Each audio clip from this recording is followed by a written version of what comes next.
All right, so this is the Ponderosa tomato. This one's probably, I don't know, I'd say half pound. It's not that heavy, but it's got a little weight on it. You can probably do a lot with it. You make a salad with it. You can make sauces out of it. You can snack on it. Or you can do a tomato taste test like I'm doing here.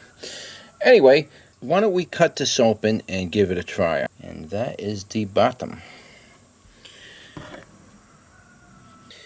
Guys, that looks like a good tomato.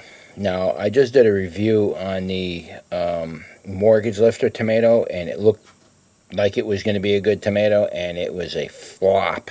I'm not going to write it off the mortgage lifter, but I don't know what to say. This tomato could be the same thing. So anyway, it looks like a really good slicing beefsteak tomato, and you can see it has multiple chambers in here. See how it has all these different chambers throughout the tomato?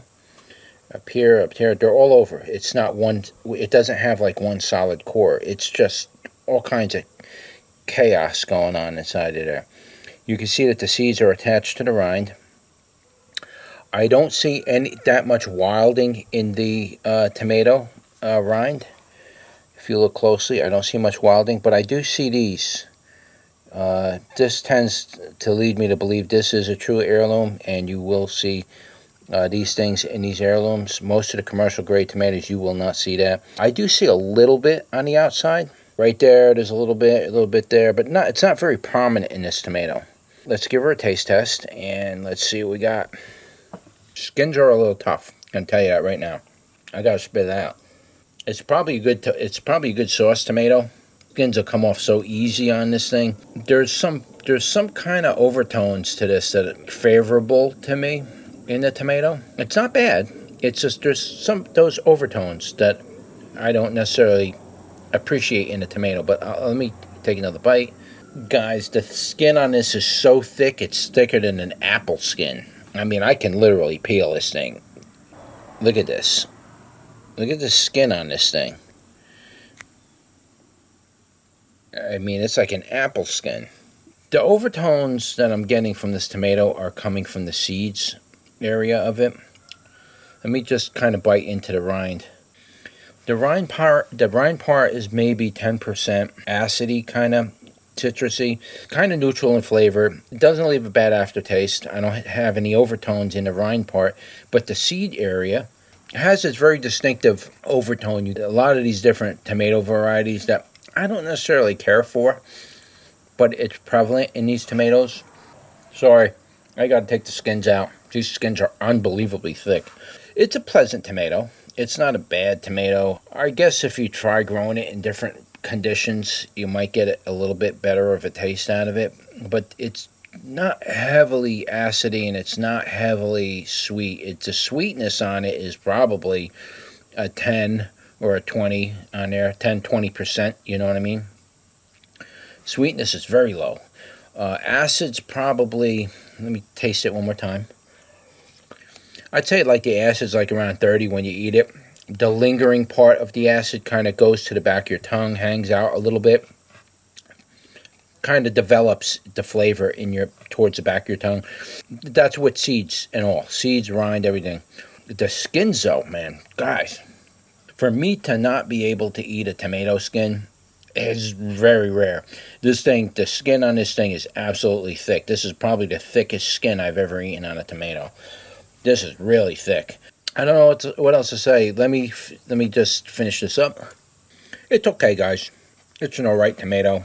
I wouldn't go out of my way to specifically grow it. It's a beautiful looking tomato. People that don't care for the stronger tomato flavors and stuff like that, they kind of like more of a neutral type of a tomato, but you kind of like that beefsteakness to it. This is probably a good tomato for you.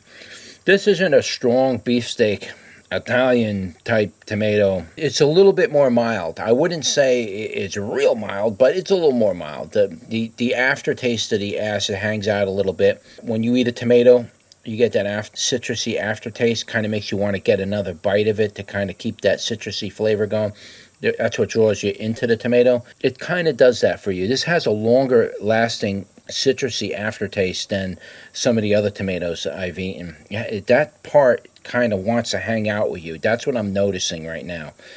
That citrusy taste, just it's there, and it kind of just wants to hang out, which it's a pleasant experience. But when you first start biting into this thing, those overtones in the seed part, I don't know. It's kind of hard to explain. I don't care for it. I do know I have tasted that before in other tomatoes, and it's definitely not like a store-bought tomato. Yeah, I would say if you want to grow something mild in the beefsteak area, you could give this a try. I'm going to do another review on this tomato next year to see if I can enhance the flavors a little bit with different soil conditions and maybe a little more or less sunlight, outdoors. That's different environment, and we're going to see if we can bring up the enhancement of this tomato.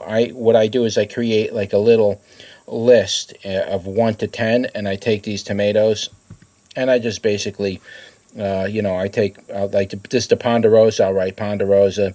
This is like a number 5 on my list. That means that it has to be grown in another condition in my yard. Because at 5 and lower tells me that something may not be right, and that's why this tomato's tasting bland. I'm sure I can bring out the flavor a little better just by environmental conditions. So also water and stuff like that and different nutrients you add to it, maybe that enhances it. But I don't know. I guess give it a try. All right. And that's your Ponderosa tomato. I'll see you on the next one.